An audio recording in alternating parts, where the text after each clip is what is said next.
Yes, guys, what's going on? Welcome to the Devil's Podcast. I am Adam Mckola. He is Joe Smith. We were supposed to have Mr. Stephen Allison with us, but he is being his typical diva self. And what we want you guys to do is at Mr. Stephen Allison, at Stretford Paddock without the O, I think it is, on Twitter.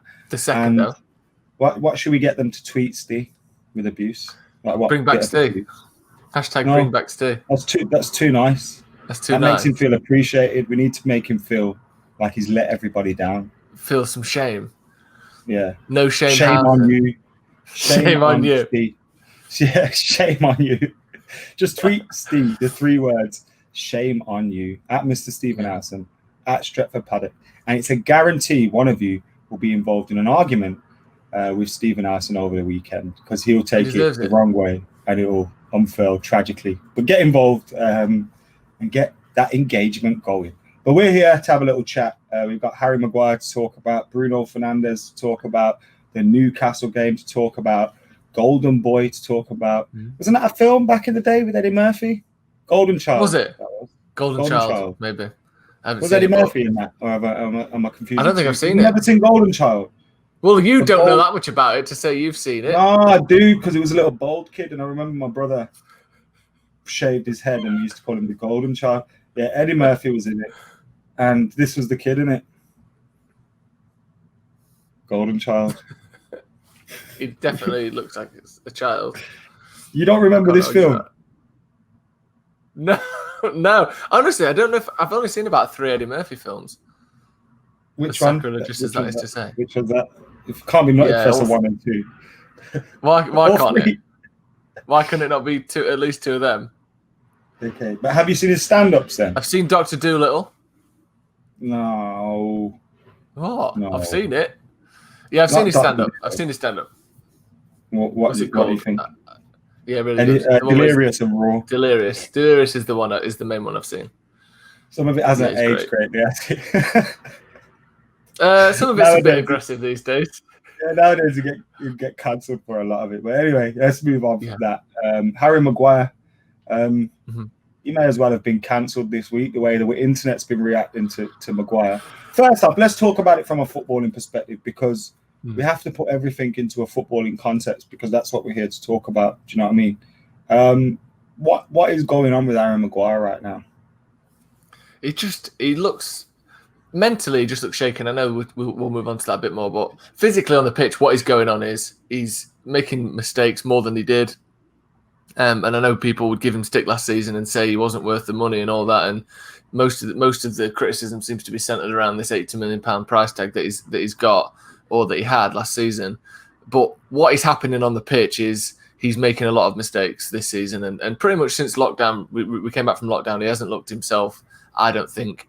And it's compounded that this season with the trouble he had in Mykonos, with what seems to be a sort of a general swell of disapproval or dislike towards him on social media and online. And we know that he's someone that sort of sees those things online, maybe more than some, or that he, is aware of the opinions about him, which obviously doesn't help when they're negative opinions. I think he got a lot of unfair stick last season after improving the squad by, like we've said over and over again, 30 goals on the season before that. And I think a lot of that comes down to him. Wan-Bissaka as well can get some of the credit for that. But I think in terms of being the captain and coming in and changing the way that the squad is, it approaches games and the way that the defence sort of stops goals going in, you've got to give him credit for that.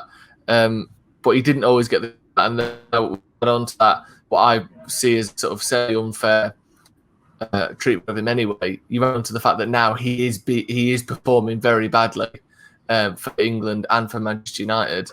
It's just become a sort of a crescendo of disapproval towards him, isn't it? Because I think it's people that are just saying he needs to be dropped. I think it almost looks like, I feel like Southgate and Solskjaer, more Solskjaer because he's not on international duty anymore, have to take the responsibility. Because look, Harry Maguire's been available for every Premier League game. Look, for half of the season last year, I remember most people saying he was a nominee for Player of the Year. And then I think after lockdown, I think he took a massive dip in form. I think obviously the Greek situation hasn't helped.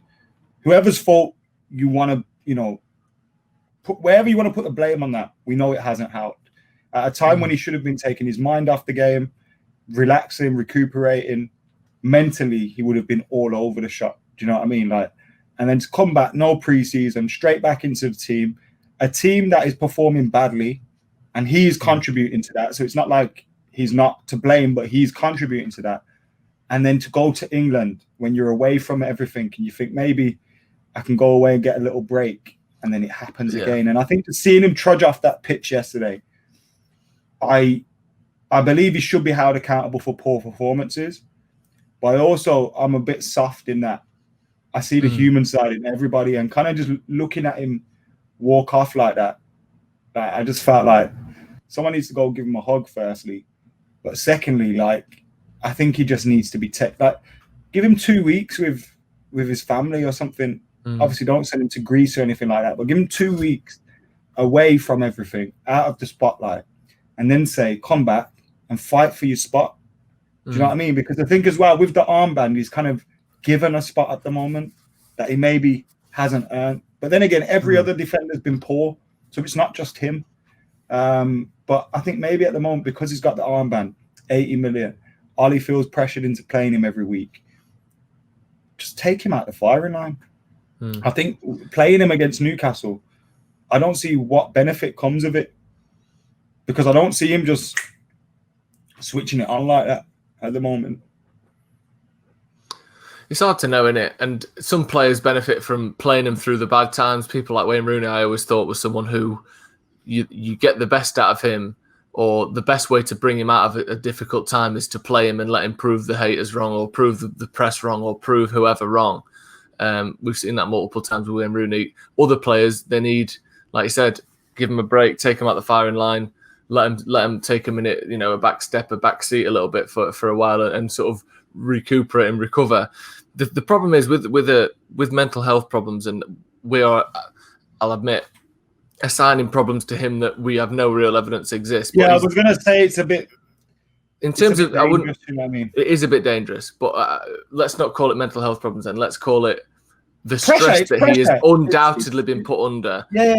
With his situation at United, coming straight in as captain, with this whole Mckola thing, which either he's the story that the Greek police told is either he's lying about it, which is a stress unto itself, where you've got to put this public twist on things that isn't true, or the story that he told, which was basically halfway towards some sort of Taken Liam Neeson type tale, where his sister's being drugged and all this sort of thing, and he's being tricked by cab drivers and police officers and all this sort of thing. Some sort of horrible, like I said, movie style story. Either one of those stories, whichever one's true, it's a very stressful and difficult thing to do. And then come straight back in, like I said, he's the captain. He plays every week, no matter what. And one of the good things about Maguire last season, and I think it's massively underrated in terms of a trait of a player or a quality of a player, is his availability. So now, if he's available for games, we know that he's Solskjaer wants to play him every game. If he then doesn't play, part of you thinks, well, there'll be stories written. Is this the beginning of the end for Maguire at United? We'll move on to Bruno in a little bit about how stories can be manufactured, and how a bust up or a little back and forth, a little spat with someone can be blown into this irreparable damage has been caused to the relationship between X and Y, and you never know quite what's going on. Even if Solskjaer put his arm around Maguire and said, right, you're the team captain, you're going through a difficult time off the pitch, it's, we can see that, we're going to give you a couple of weeks off. Even if that was what happened, you still know that half the newspapers would run with Solskjaer loses faith in Maguire, Solskjaer drops Maguire, will Maguire move back to Sheffield United to Leicester, whatever. You're going to see all that shit. So you've got to know that any decision at this point comes with its own pressure. But I suppose it's about knowing the player, isn't it? And you'd hope that Ole, this is the sort of time where you get tested as a manager, because not just is it Maguire whose metal is being tested and whose bottle is being tested a little bit with how he deals with the situation, but it is up to Solskjaer, it is up to Southgate, who we know Southgate tends to take I wouldn't say easy way out, but he takes the standard conservative line of, well, Greenwood and Foden had players there last week, had girls around last week, so we'll drop them and they can have the next week off. Like, he's very by the book, but take everything seriously. Now's a good time for Solskjaer to prove his actual, as a manager, here's how you manage someone. This is human management here. So he's got a test ahead of him of how he deals with the situation, because it is undoubtedly a situation at this point. I remember it was different circumstances again, because in these circumstances, you could put some personal responsibility onto Maguire, but you still have to look at the human being, you know what I mean? You still have to look at what's best for him. But I remember when Ronaldo's father died, and like we were in the middle of a season, and Fergie was just like, bro, go. Just spend as much time as you need to, because he understood the importance of, with the players of no benefit to me if he's not mentally there, or he's not, his heart's not all in it. And that's how Maguire looks. I made that comment last week about Maguire, and you know, when Martial got sent off and Maguire just kind of like, oh well, they've checked it, it's fine. It's you kind of saw like just a dropping in his shoulders. He wasn't himself, because normally Maguire's in a referee's face. He's in like, you know, he wants the decision, and he seems to just be more concerned maybe about his own performance, which is fine. But as a captain, sometimes you need a little bit more. Do you know what I mean? Like, again, he's the greatest captain we've ever had. I know the older's going to kill me and say Robbo and that, but like Kino in Turin, he didn't feel sorry for himself. He got out there and he performed for the team. And I think at the moment you're seeing a captain that is, you can tell it's playing on his mind, and he's not going to go to the manager and say, boss, I need some time out, because he's probably thinking, I cost £80 million. They've given me the armband. If I now go to this, do I lose all of that? Like, so he's in a difficult position as well, where maybe he needs a break. We can't ask for a break. So it's a bit of a weird one. But I think personally, from his perspective and from a purely footballing perspective, we need to take him out of the firing line against Newcastle. Maybe even against PSG as well. What's going to happen if he plays against Newcastle? Plays against, we get a victory, we get through, we scrape through or whatever. We play against PSG and he gets ripped to bits by Mbappe. Yeah, if Mbappe flies past him and he has one, you know, and one thing about Maguire is we all know he's slow. He knows he's slow. We all know that. It is unusual to see him completely destroyed for pace, because he puts himself in good positions, which is why he's a good defender. Like the Bergwijn one against the Tottenham Bergwijn one, where he just flew past him last season, the first game back after lockdown, was one example I can think of. But generally speaking, he doesn't just get completely ripped for pace very often, does he? Where someone knocks it past him and flies past him, because he is a good defender. But if you saw Mbappe fly past him, or do you remember the goal that Mbappe scored at Old Trafford last or the season before last, where it's just a recipe for disaster. Do you know what I mean? Yeah, if it's one of them where Maguire's in position and Mbappe flies past him and taps the ball in the back of the net, you've got another level of, you know, come outside, all these kind of memes and shit, and it's just. But it's just even like, again, it's getting worse. It's not. We're not allowing the situation to heal itself or fix itself, because it's going to get worse. And I think, look, Lindelof and Bailly have had their issues, but they kept a clean sheet against Brighton. Like, I don't think it's not like our defense has been amazing with Maguire in it. So let's do him a favor and just take him out. Now there is a part to this. There's an angle to this, which again you cannot blame Maguire for, and that's where some of my frustration's coming from to some of the fans that are using it. There's an angle to this where people are saying the media hypocrisy. So yesterday we heard Gary Neville, Jamie Redknapp coming out and saying, Harry Maguire, he needs support. Yeah. Do you think there's hypocrisy in their punditry? I do think there's hypocrisy in it, and I think pointing that hypocrisy out is somewhat fair. And not to try and steal your thunder here, because I've seen some of your opinions on this, but for example, the Paul Pogba comparison is the one we're seeing a lot, where we're saying and Sterling, yeah, you see a lot of people saying when Sterling's having a tough time, when Pogba's having a tough time, they're called lazy, they're called selfish, they're called uninterested. When Maguire's having a good time, it's called mental health, it's called stress, it's called, you know, people being sympathetic towards him. And again, I see why those comparisons are being made, and I see the underlying messages that are being sort of hinted at, and often with good reason in those comparisons. But, you know, as you've said here, I'm sort of quoting you almost. I don't think you should. The aspiration here should be to hold all people to the higher standard, not to try to drag down the goodwill that's being offered towards Maguire to, well, you should call him shit as well. You should call him lazy as well, like you did with Pogba. Because when you call it Pogba that, it's unfair, it's not right, and it's, arguably sometimes with racist undertones or something like that. But what you should want to do is you should want Pogba and Sterling to be treated with more respect, not Maguire with less respect. Like, we should be aiming for the higher standard here, not let's drag Maguire down like we dragged Sterling and Pogba down. Let's elevate the way we treat all doing the media's job for them. Almost. Yeah, exactly.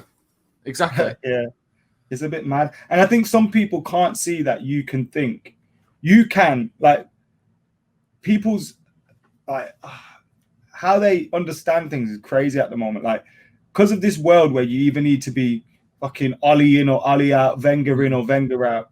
And okay, you can say what we do maybe adds to some of that, like debating things every day and all that. But we always try and be fair.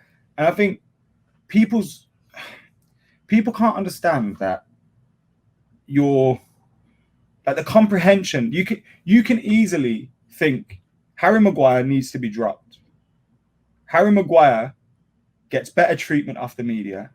You can think Pogba and Sterling and all these guys are unfairly treated by the media, and some of it is racial, and they deserve to be treated better. You can think all of those things at the same time. Like, people seem to think you can only think one of those things, or you can't think, like, the people that come out and saying Pogba and Sterling are unfairly treated are doing the same thing to Maguire. So it's just a circle of, like, this daftness. Like, nothing gets resolved, and I feel like, it's not Maguire's fault as well. Like, Maguire doesn't write these articles about Pogba.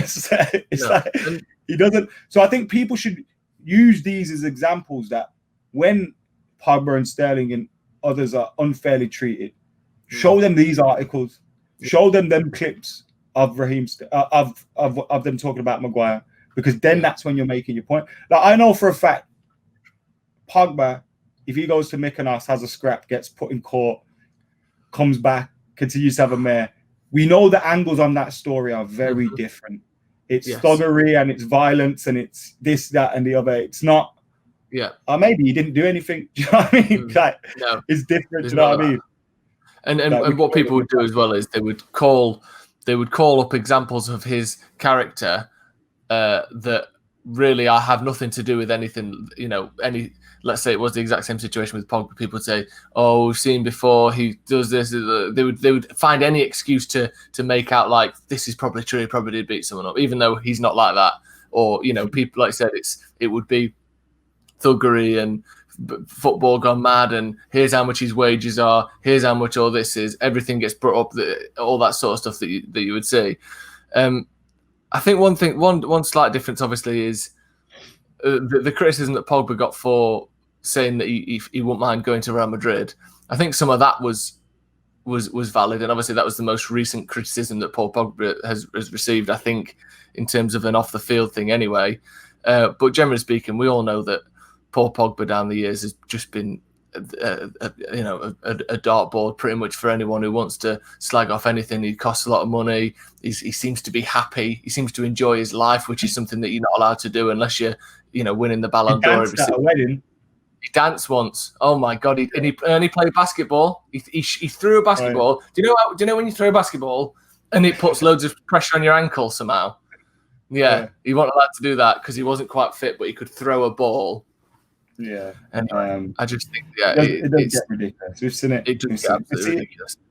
But that's no reason to. Fans need to identify it, point it out, but not get involved in, like, why are you making it worse for someone else? Do you know what I mean? Yeah, exactly. You shouldn't be wanting to drag Pogba down to those bad, low standards. You should be wanting to elevate the treatment of all players to a level where you look at maybe the bit more of the human side or a bit more of someone might be struggling.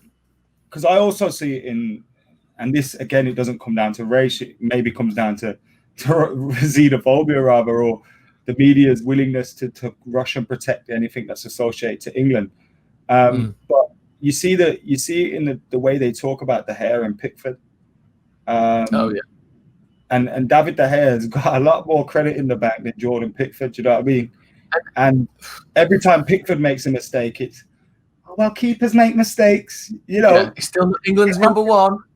Yeah, it's like, well, he hasn't done it in an England shirt, but when it's the hair, it's the end of the world. You know what I mean? And you do see it with many different players, unfortunately. But I think us as fans, we need to not then say, well, you aren't being knobs to Maguire now, so we'll do it for you. Yeah. Because now it's fair, because everyone's getting treated like an idiot. Oh, so, shit. Yeah, it's just annoying. Anyway, moving on from that to what we were going to talk about next. Bruno Fernandes. Apart from Maguire, actually, it's not been a bad international break for us. Donny van der Beek scored his first Dutch goal. Pogba with a sublime ball involved in the winner for France. Martial played in that game. By all accounts, he did all right in that match as well. We saw Victor Lindelof play against Portugal. Sweden lost, but Portugal won 2-0 with Bruno involved in that. Bruno's quotes after the game. So Rashford played for England. Scored a penalty in the win over Belgium as well, which was good. Oh, yeah, he did, yeah. I was thinking about yesterday's fixtures, but you are right. We also saw they played 90 minutes for Ivory Coast against Japan. They lost 1-0, but that was after we all thought he'd done his hammy. I know what he just did it on purpose to make us worry. Yeah, a bit of cramp. Yeah. But yeah, these Fernandes quotes. Yeah, go on. You got them. Well, there's been stories coming out ever since the Tottenham game of a bust up at half time between Ole and Fernandes, or Fernandes and Maguire, or different things depending on who you say, on where you want to hear it from. Then there's this whole Twitter thing now where journalists, instead of writing an article on something, instead of putting their sort of neck on the line in terms of here's 600 words on something and here's a detailed explanation of it, you see bullet points written by one journalist and then another journalist quote tweeting those bullet points saying, yeah, that happened, and that's it. So there's no nuance, there's no context, there's no it was like this, but it was much briefer than this. It was a short thing. It was this thing. It's Fernandes loses respect for Solskjaer, and then some Norwegian guy goes, yeah, he did. What's that? What journalist is that? You just agreeing with a bullet point. That's just provides so little context. The Portuguese one as well, is it Gonçalo Lopez who you just said? Yeah, happened. True. Tick, thumbs up on it. You're like, that's not journalism. That's just, you're just saying yes to what someone else said. Bruno Fernandes. So for those of you who don't know, there was reports again, like we said, of Bruno Fernandes and Maguire falling out at halftime of the Tottenham match, which is why we didn't see Bruno Fernandes much in the second half. Then there was another report that came out that said Fernandes has lost all respect for Solskjaer. That's it. He don't like him anymore. He thinks he's shit. He's not right man to take United to the next level. Bruno Fernandes has since come out and said, first they made up an argument with only one teammate, Lindelof, which I assume was the one on the pitch that we saw against Sevilla, I believe. He said didn't happen, so now it's with Solskjaer. They're trying to destabilise the group. Don't use my name to make up a story, which is about as emphatic as a rebuttal as you're ever likely to see. He basically said, keep my fucking name. Piss off. Yeah, exactly. Which I really like for two reasons. One, first of all, it sort of allows me to believe, which I want to believe, that this story isn't true. And the second thing is, even if it is true, the fact that he's willing to come out like that and so staunchly deny it and so sort of across the board, this didn't happen, stop speaking about me to I believe there's some truth in it. I believe there probably is some truth in it too. But I don't believe it's to the extent that he hates Solskjaer, has fell out with him, he doesn't like him. I believe he was upset with the way we played against Spurs. I believe he felt I believe he feels some sort of frustration in that. He seems to be doing his job in attack and our defense falls apart and everything goes wrong. And you can see he's one of those guys that's just, fuck. And he just gets really angry, probably tells everyone he fucking hates them during the game. And, you've seen his head-to-head with Lindelof. They both speak Portuguese as well. So it was like, boom, they were both going at it proper. And I think, I like it. Yeah. I think we need that in the dressing room. I want someone maintaining standards in the dressing room. Like, okay, if it goes over line and you start falling out with your teammates, you don't want to see that.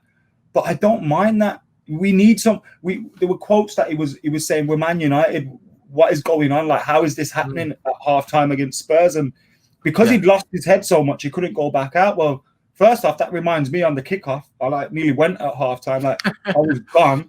I was telling the players to walk off the pitch and everything, and it was like my head went, and I can see how, like, I don't mind him. I think part of those reports are true, but they've been pushed even further. And I don't even think stories like that need to be written, because that happens up and down the country, every football team. And if it's not, be worried. That's exactly what I was going to say. If you're getting hammered and that's not happening, you've got a big problem. Yeah, what do you want everyone to just sit there silently smiling, eating a sandwich at half time or tucking into an orange slice? You want them screaming at each other. What sandwich did you have at half time, Joe? Half time, cheese ploughmans, mate. But the thing, again, anyone who's ever played football at any level, from Sunday League to Premier League, will tell you the amount of stick and abuse that your teammates give you is twice as bad as anything you get from an opposition. What the fuck? Who said you could play football? No point getting out of bed today, mate. You fucking shit. All that stuff. Like, that's just common. What did he say? What are you thinking? It's just common. It's so common. Like, Luke, no, Luke. Yeah, exactly. No. And like, Metal Gear Solid with Snake, guys. We live in a situation where people on Twitter love to put quotes from Roy Keane, from Michael Jordan, from all these people who are notoriously hard taskmasters, who hold their teammates to an incredibly high standard. This is what we need more of. We need players who know the United way, who know the truth. Look at Michael Jordan. Yes, he was a bully. Yes, he was an arsehole, but he got the best out of his teammates. He played in the 90s, I think. We won 6 titles in 7 years. But you see this adoration of these sportsmen who are notoriously difficult to get along with, who are notoriously hold their players to a high standard, and you see the overwhelming support and people going, this is the standards we need. We need people in the dressing room doing this. We're soft. And yet at the same time, when you hear a story of someone having a go at their teammates and screaming and trying to hold this club to a standard that we like to think that we are at, or we aspire to be at, then it's, they're all falling out. This person's falling out. This person doesn't respect this person. It's like, this is what sportsmen do. This is what successful people do. You have to hold your teammates in your team to a standard that, when that slips, it's like, if you hold yourself to this standard here, when you're performing at this standard, there has to be some punishment or some upset or difficulty there, because otherwise, if you want to be here, but when you're actually mediocre, you're all just fine with it, then you're not holding yourself to that standard. The only way you hold yourself to a high standard is by being fucking furious when you're not at that standard. And I know United aren't ready to win the league or anything like that, but if we want to push ourselves to be what we like to think Man United are, then we need players who get upset and who scream at each other when it's not where it's meant to be. Because otherwise, when you say you hold yourself to a standard, part of holding that is being furious when we're not at that level. So the fact that it's a bit of a bust up in the dressing room has come down to Fernandes has irreparably lost respect for Solskjaer. He doesn't believe he's the right man. He's got to go. It's him or Solskjaer, all that shit. You just think, it's one game. Like, I don't think he was thinking that last season when we won, 17 games in 21 matches under Solskjaer when Fernandes first came in. I just think it's just been blown out of proportion again, which is what happens all the time. I'll keep it short because we've got to move on to Golden Boy nominations. But I think a lot of people, the start to the season has been abysmal, conceding 11 goals in 3 games. Ole deservedly needs criticism for that. The players deservedly need criticism for that. But I think a lot of it you have to put into context of having no preseason, having a dreadful transfer window, and I feel the negativity of that has seeped through to the team a bit. It has definitely gone to the fans, and it's definitely gone through to the team. And I think you hear people talking about tactics, this and Ollie's not doing this and that, and all these kind of things. But I remember after we lost that back-to-back games against Liverpool and Burnley, between then until the end of the season, arguably when all our players were absolutely rinsed, the 11-12 we kept using, I was excited to watch every game that we were involved in. We lost 2 games in the Cups between that period of time. We've now lost 4 games since January, which is a lot of games. You don't want to be losing. But I just feel like people have got very short memories at the moment. Yeah, definitely. And like you said, in that period, we were the best team in the league. We got the most points in the league from the Burnley game to the end of the season. And we've had 4 games this season, 5 games this season, 3 of which we've won. We've Someone still said been to me shit. yesterday, you got top 4 because everyone else was shit. So that had nothing to do with us not losing a game between January and the end of the season. Yeah, that literally had what? Yeah, and because if United was shit, you would still get blamed for that, and yet you don't get any credit because everyone else is shit. You just think, what is the point? You can't win, can you? If you win games, it's because other people are shit. If you lose games, it's because you're shit. Piss off. Fergie only won 13 league titles because everybody else was shit. Everyone else was shit. No one else was as good as him. So, and that's his fault. Right. Moving on to Golden Boy. Talking about people that aren't as good as Mason Greenwood, there's an award for those that are trying to keep up with him. And the nominees are out, the 20 nominees. Here are the players from the Premier League. Shall we break them? We'll do it after, but these are the nominees. So, Premier League, Bukayo Saka, deserved? I would say so, yeah. Assist-wise, he's been excellent, hasn't he? I'd take him at United. Callum Hudson-Odoi? I don't see how that's happened, to be honest. Ferran Torres? I don't know enough about him. Based on his Valencia form. Did he play for Valencia? Villarreal? Wherever they signed him from in Spain, yeah. I get confused between Ferran Torres and Pau Torres. Phil Foden? Mason's mate? He's not had many minutes to be on that, is he? He's very highly rated, but he's not played much. Anyway. Mason Greenwood? Yeah, of course. And Fabio Silva? He just signed the Wolves. Yeah, I don't know enough about him. Obviously, again, highly rated, but I couldn't really comment on that. Hudson-Odoi's a weird one. He's hardly played, and when he does, he don't do a lot, does he? And they didn't win anything last season. He blagged his way to a very big contract at Chelsea, didn't he? Well, according to the press, which we've just been slagging off for the last 30 minutes, so who knows how much truth there is. But they gave him a big deal. Like over 100 grand a week. The press reported it, yeah. But La Liga nominees are Ansu Fati, Sergino Dest, Rodrigo, and Vinicius Jr. Bundesliga nominees are heavyweights. There's very few of them, but heavyweights. Alphonso Davies, Erling Haaland, and Jadon Sancho. That's probably the 3 front runners there. Liga, Jonathan David, Mitchell Bakker, and Eduardo Camavinga. Huge shout there. Yeah. Serie A, Kulusevski of Juventus and Sandro Tonali. And from the rest of the world, Ryan Gravenberch of Ajax and Dominic Szoboszlai of Red Bull Salzburg. Yeah. So those are the nominees. Some great players in there, let's be honest. And some players who, because of how good they are, like Sancho, you almost forget he's 20. Like, you think, how can he be up for Golden Boy? He's been world-class for 2 years, but that's just the standard that some of these players are at, isn't it? I think got more goals and assists than him last year. Does that put him in pole position, do you think? It's got to put him in pole position. We were talking a bit before the podcast about, I think Haaland would be another one because for me, I obviously assists are very hard to get. No one gets 30 assists a season and people do get 30 goals a season.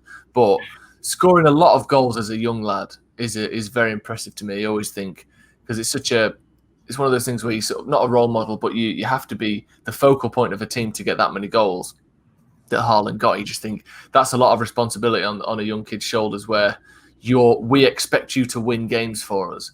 And I know Sancho got 20 goals as well, so again, he would be the front runner. But for me, Haaland and Greenwood as well, because he didn't get as many goals as Haaland, but he's undoubtedly playing in a tougher league for a team that scores less goals. So, yeah, I think goal scorers always end up with a sort of an unfair advantage, but I think some of that's deserved because scoring goals is how you win matches, and when you rely on a kid to win your matches, that's a lot of pressure, and if you can live up to it, then fair play.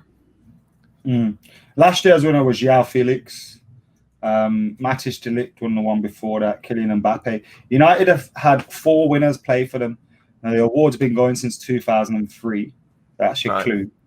Who are the 4 players that have represented Manchester United and won the Golden Boy? Wayne Rooney. Yep. Cristiano Ronaldo? No. Who else could have won it? Marcus Rashford? No. Martial? Yeah. He was the last one to win it in 2015. So he got fined 2 more. I don't know. What's the maximum age on it? David De Gea? No, you're all over the gaff here. In 2008, Anderson won it. Oh, of course, I remember that. He just arrived.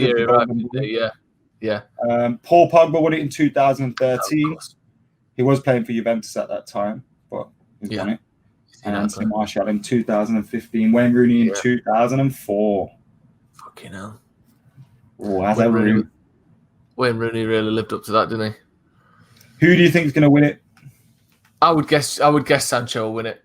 I think that there's something. Haaland is one of those players though where he does seem to have a sort of an X factor to him, doesn't he? And I know he gets compared to Zlatan a lot, mostly because he's tall, strong, and Scandinavian. But he does seem to have a sort of a swagger and a confidence and an elusive sort of he's a bit special feeling to him. And I know Sancho has that as well, but I wouldn't be surprised if the sort of the public opinion on Haaland maybe sways it his way.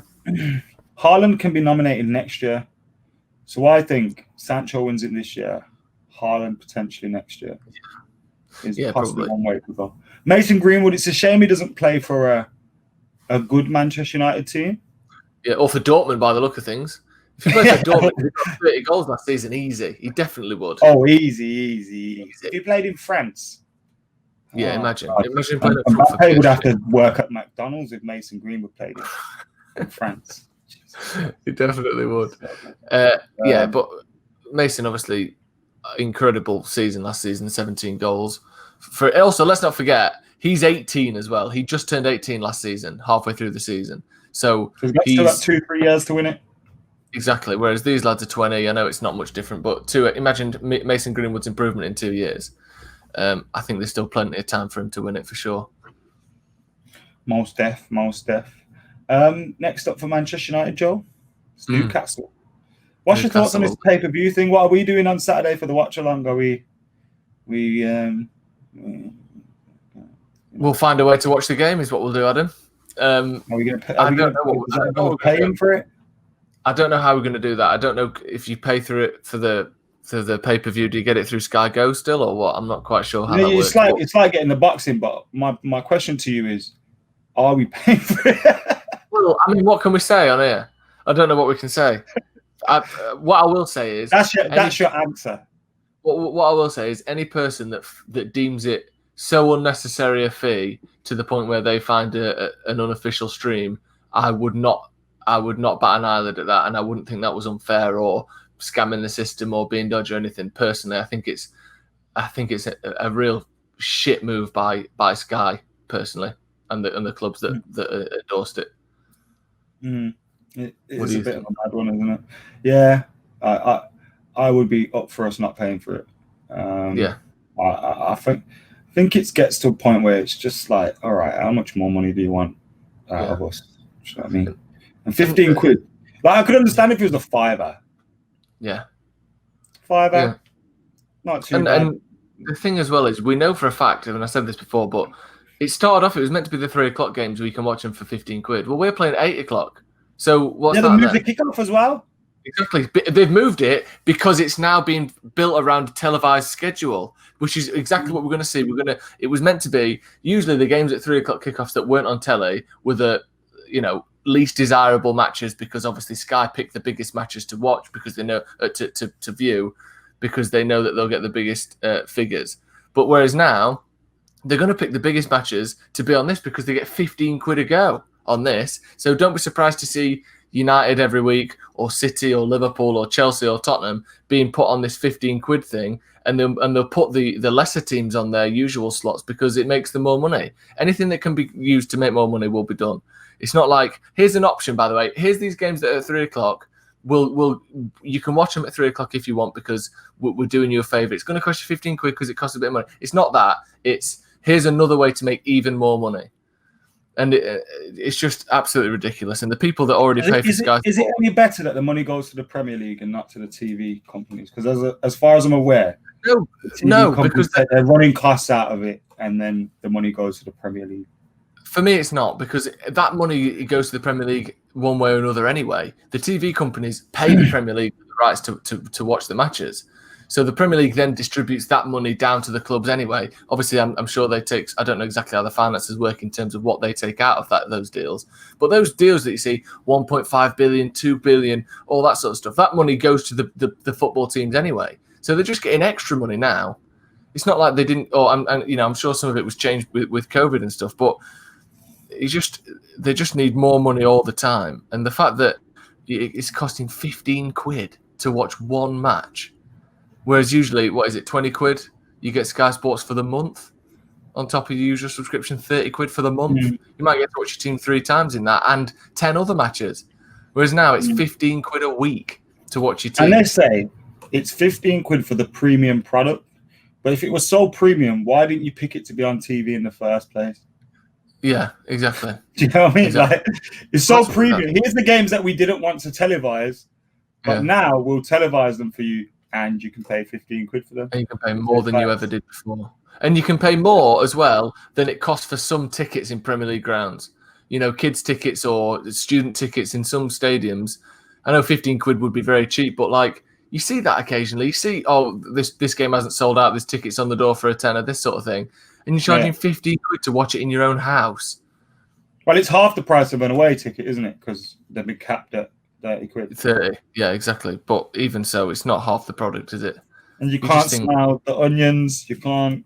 You don't get to meet your mates. You don't get to go for a beer. You can't because it's illegal. You can't have mates around at your house. You can't have it as some like with a boxing. It's once a month or once every 6 months. There's a big fight for usually British fights sell the most in Britain, I would assume, or UFC Conor McGregor or Anthony Joshua or Tyson Fury. It's 30 quid pay-per-view twice a year, 3 times a year. Get all your mates around to your house. Have a proper event. Make some nachos. Have loads of beers. All that sort of shit. Stay up till 4 a.m.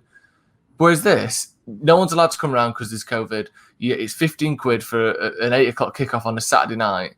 It's like there's no social element to it. You're taking all that away. You don't get any of that day out, that excitement that you get when you go to the match, especially people who don't go to the game every week, where there's that sort of giddiness almost of this is a special event. There's no special event feeling to paying 15 quid to watch a football match in your own house. And to also, watch Maguire and Lindelof run into each other. And also, people talk about, boxing's more than that, or this is pay-per-view, or that's pay-per-view. There's no precedent for this. This feels wrong because it's new and because it's more than we've ever had to pay for anything before. So you can compare it to whatever you want, but if you compare it to football, this is new and worse. Canadians pay for DAZN, I think it's around $20 a month, and they get Premier League, Serie A, everything, just everything. Boxing, everything. So it's like we're also punished for living in, like, it's weird, but for living in the UK. Yeah, exactly. It's a bit of a mad one, but they've got us by the balls, I guess. Because also now that the prices have gone up of players based on the back of this TV revenue, you see Neymar go for 200 million, you see Mbappe go for 150 million, Pogba 90 million, Maguire 80 million. They're also on wages that reflect those transfer fees. So whereas 15 years ago or 20 years ago when Zidane went to Real Madrid, it was 45 million, which was an incredible fee at the time. He wasn't on 350 grand a week. He was on a wage that reflected what was a record fee at the time, which was much less than that. So now they need to keep this money coming in to pay players every week, to keep, these transfer budgets going up.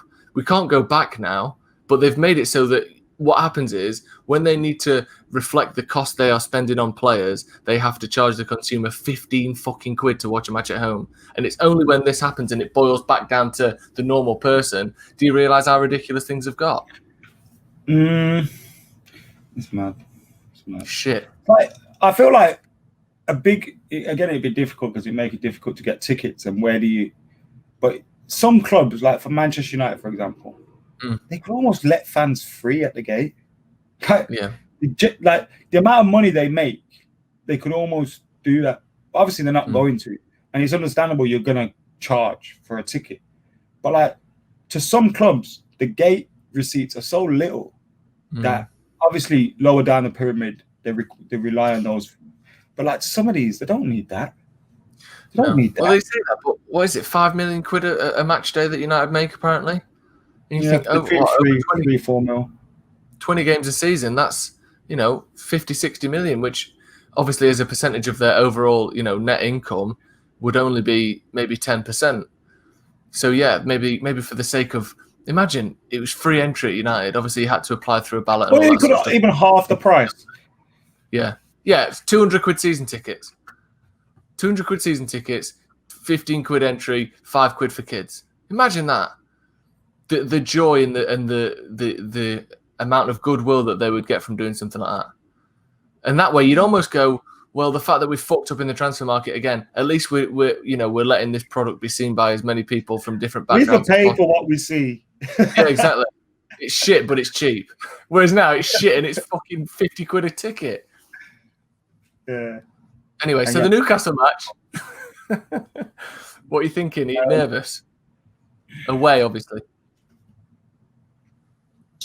I'm nervous for the whole. I think this game we could get because Newcastle. I know we haven't been great, but Newcastle haven't been great either. I know I think they beat West Ham opening day, and then they got battered by Brighton at home. Like they've been up and down. They had a good result against Spurs at Wembley. Sorry, at Spurs Stadium, but they're up and down. So I think we should be beating them, but I'm aware of what's on the horizon beyond that. And a bad result against Newcastle. Oh, it's going to be a long month. It's going to be. We already don't have much confidence, and if it could be up there with the December under Van Gaal if fixtures go a certain way. And that's those of you who haven't seen it. It's literally like PSG, Chelsea, Arsenal, Everton, PSG, Leipzig in it for the next sort of 4 weeks, something like that. I got the fixtures on my phone, so here we go. Yeah, if you can get that up, but yeah. Newcastle on the 17th, PSG on the 20th, 24th we have Chelsea, 28th we have Leipzig, 1st we have Arsenal, 4th we have Istanbul, 7th we have Everton. Fuck. 21st we have West Brom, bit of respite. Istanbul, Southampton away. That's our up until the end of November. And then at the start of December, we have PSG at home. PSG at home in December, West Ham away, Leipzig away, City at home. Fucking hell. And then into Christmas. Lads. And then into Christmas, it's Sheffield United away, Leeds United at home, Everton away, Leicester away. Oh, it's going to be a fucked up Christmas. I don't want to be over the top here, but of those 20 games you've listed, I could feasibly see us losing 18. I think we'll beat. I could see us winning 18 as well. Yeah, me too. Me too. These kind of runs, Ali kind of gets a little spring in his cock. Yeah, we beat everyone. I don't know what it is about these. Yeah, and then we'll probably go lose to West Brom in the middle of it all. Well, the thing as well is, let's say, like you said, you've listed about 15 games there. If you could say, we'll win 8, draw 5, lose 3, or whatever the numbers is there, draw 8, lose 7, win 8, lose, draw 7, lose 3. Of those 15 matches, if you do it in the right way, where you lose to PSG but you beat Leipzig, you draw to Leipzig away but you beat Istanbul, we can have some bad results in that run and only drop sort of 6 or 7 points in the league and still be second in that Champions League group. It's not about winning every game. It's about not losing the right games, if you know what I mean. So if we lose to Leeds and West Brom and draw against PSG and lose to Chelsea, it could be disastrous. But you could have the same set of results, is what I'm saying, and it still be quite good. We could draw, like if we draw against Newcastle, it's fine. Yeah. But if we beat Newcastle and draw against PSG, it's not bad. No. Yeah. Whereas, drawing against Newcastle and beating PSG is worse. I'd rather draw at PSG and beat Newcastle because you've got time to make. Never played for a draw unless it was away against PSG. Is that what he said? I don't know. Yeah, it's what he said. Exactly. I think it sounds like something he'd say, doesn't it? Yeah, we're not going for a draw in any of those matches, but it'll be interesting to see how the results can sort of change what it feels like over those games. Even if you get a similar set of results, we've got to lose the right ones and win the right ones. Obviously, like losing to Leeds and losing to fucking Newcastle would be awful. But it's possible. It is possible. Prediction? For the Newcastle match, I know we're doing a preview. Yeah, we've got a preview coming out on Friday as well tomorrow. But for the Newcastle match, I'm going to go It's going to be really tough because we're just not good enough to beat any team comfortably. But I think we'll win 2-1. I think we'll win. I think Donny van der Beek has to start. Yeah. I think we should start Mata, Donny, Bruno, and Rashford, and Greenwood, Jesus. and everyone. And Martial. All out. Had suspended Marshall. No defence. The defence hasn't been good enough, so you're none of you playing. We start from the midfield and we just have 10 here. Just pass it out from the back, innit? So you just play your attackers in defence and Maguire up front. Yeah, great idea. Have you got a Wally of the Week?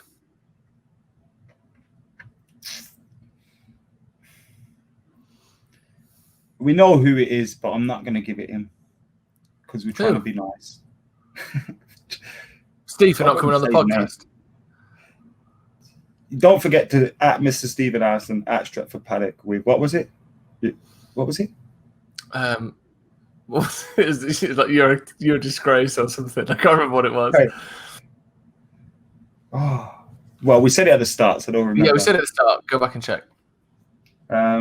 But tweet him anyway, some abuse. We're back in the studio tomorrow as well, for anyone who's wondering. We are coming off the back of our isolation time, back in the studio tomorrow, so it's going to be good. I can't wait to be back. I know. Saturday should be good if we win. Yeah, Saturday really good. Yeah, what of the week then? Go on. Do you want me to go first? What are you thinking? We know who it is, innit? I think, but we've been trying to be nice to him in this video. What, Maguire? Yeah, I've been laying into him for time. So Gareth Southgate's Wally of the Week. There you go. That's yours. For picking Maguire. Picking him, for fuck's sake. I'm going to go with whoever it was who came out with that report that Bruno Fernandes has irreparably fallen out with Solskjaer and he thinks he's a bag of shit. He'll never look at him again. No, whoever spread that rumor. Wait. New Wally of the Week. Who? Project Big Picture Bellends. Very nice. Glazers and Henry. They are the Wallies of the Week, aren't they? Like, I hate that Manchester United and Liverpool.